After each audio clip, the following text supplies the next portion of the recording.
Bienvenue sur Choisir de s'épanouir. Aujourd'hui, je reviens avec un podcast sur l'amour de soi qui me semble vraiment indispensable.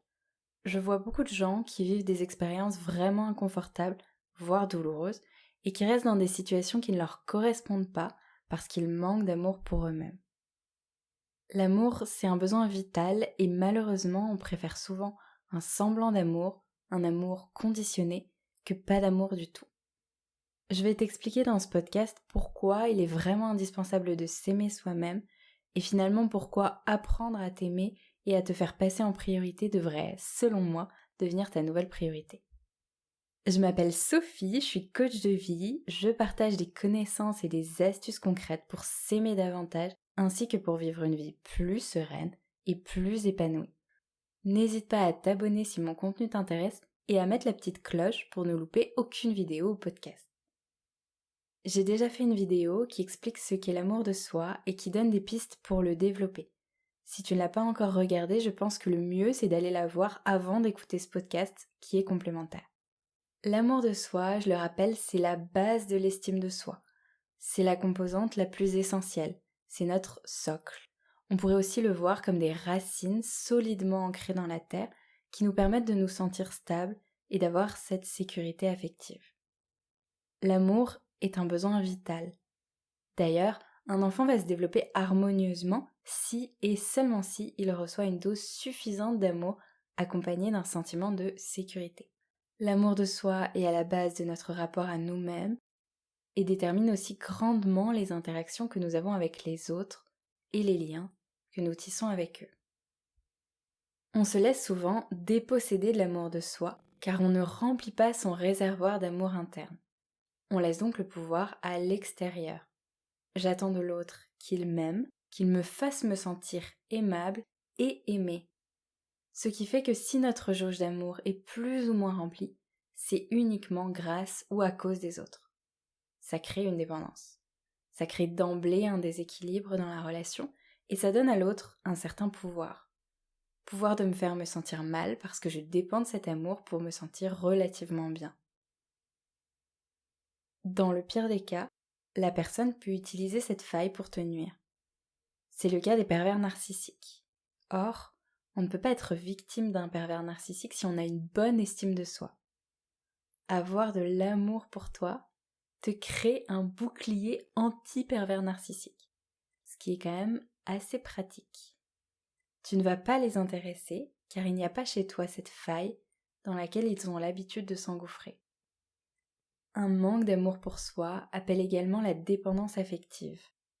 La dépendance affective trouve sa source dans un manque d'amour, de sécurité et de reconnaissance. Et même si là encore elle est reliée à l'enfance, il est toujours possible de s'en défaire, car la solution est en toi, c'est toi.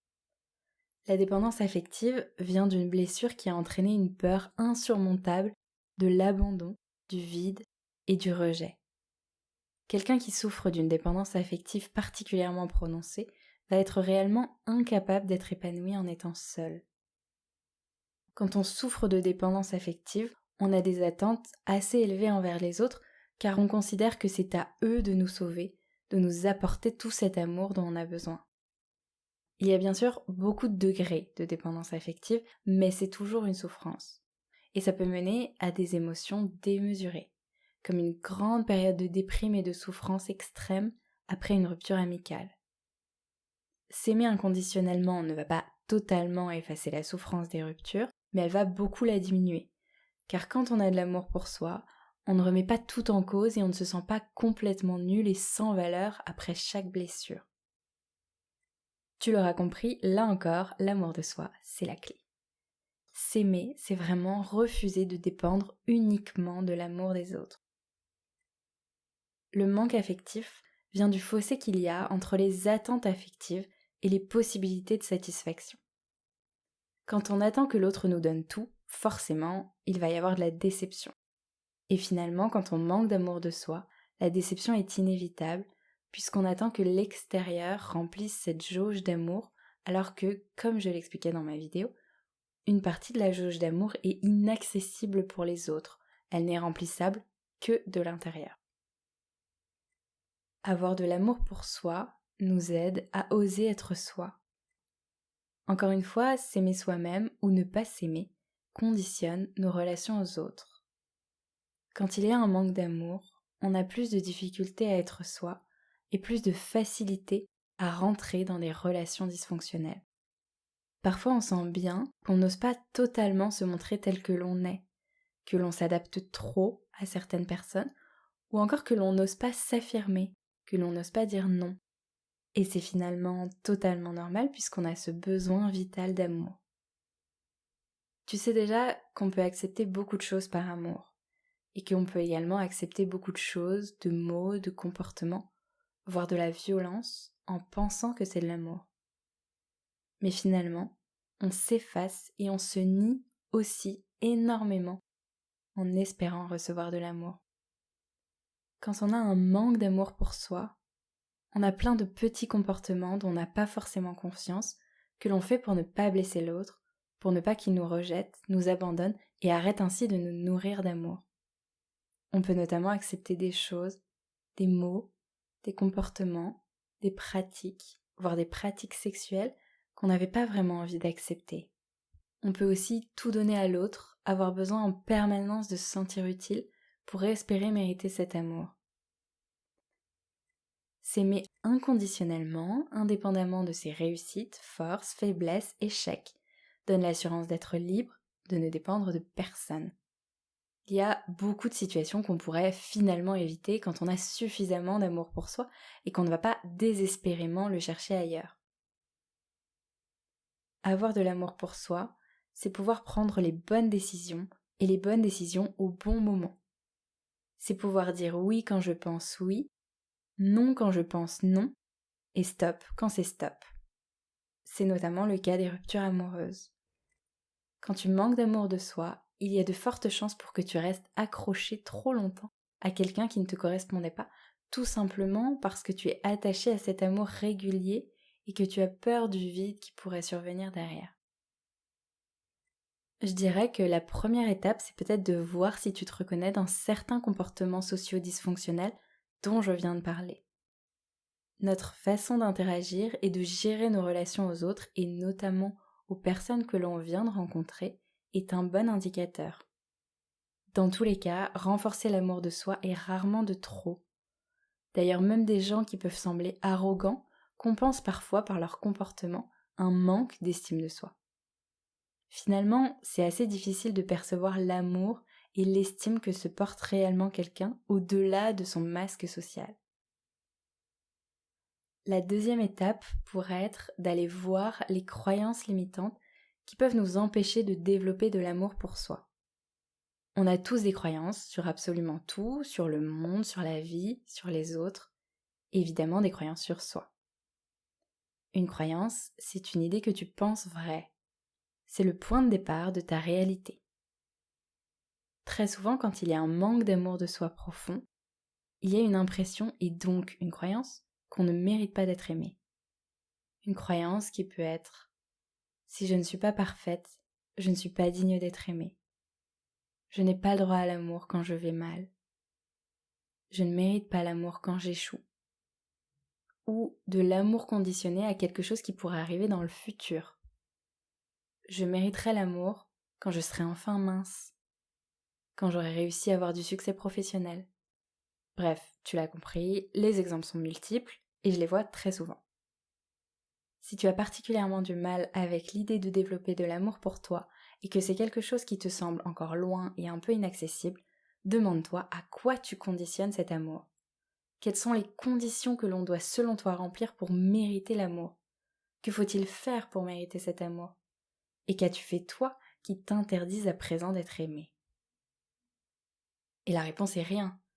Stop aux conditions. Il n'y a pas de conditions pour s'aimer. Quelles que soient les erreurs et les fautes que tu penses avoir commises, quels que soient les manques que tu penses avoir, tu n'es ni plus ni moins un être humain comme les autres, avec ses forces, ses faiblesses, ses bonnes périodes et ses moins bonnes. Tu as certainement déjà blessé quelques personnes, mais je vais te donner un scoop, c'est le cas d'absolument tout le monde.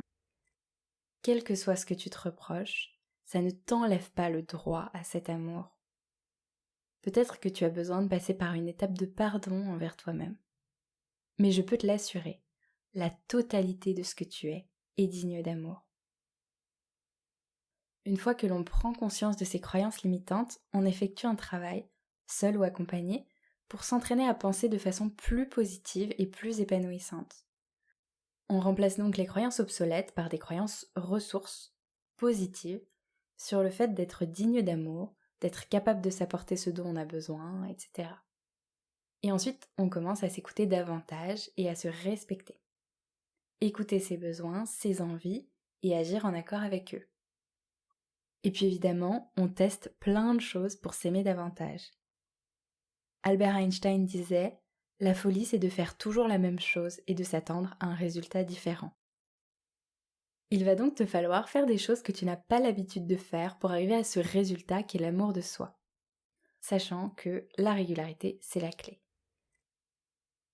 Moi, j'ai longtemps fait une routine self-love pour développer l'amour de soi, mais finalement aussi une bonne image de moi. On mixe le fait de se trouver des qualités, de répéter des croyances positives sur soi, notamment sur le fait de mériter l'amour.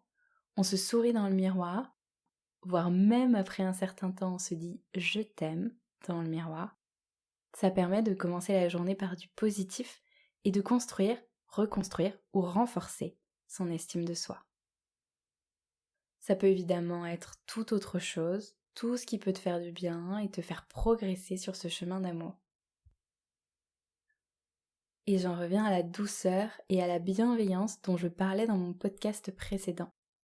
Essayez de prendre le rôle d'un parent bienveillant ou de son meilleur ami. Quand on s'aime inconditionnellement, on ne se dénigre pas H24. L'amour le vrai, c'est prendre soin. Et c'est cette définition qui est finalement le meilleur indicateur.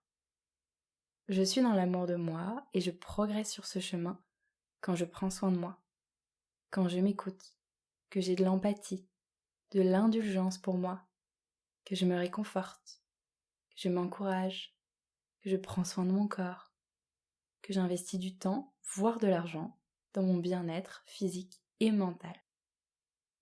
Et je suis déjà dans l'amour de moi quand je commence à faire tout ça. Aime-toi parce que personne ne peut le faire et ne le fera à ta place. Parce qu'on ne se sent jamais entièrement complet et comblé si ça ne vient pas de soi. J'ai appris à m'aimer que tardivement et j'ai eu l'impression de vivre une toute autre vie.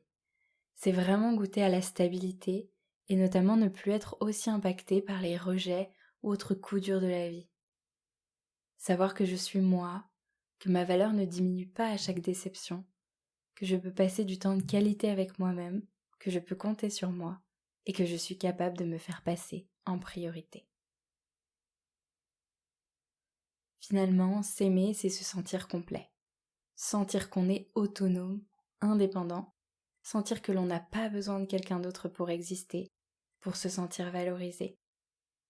S'aimer, c'est se sentir bien avec soi, pouvoir passer du temps seul, apprécier sa compagnie et se sentir serein avec soi-même.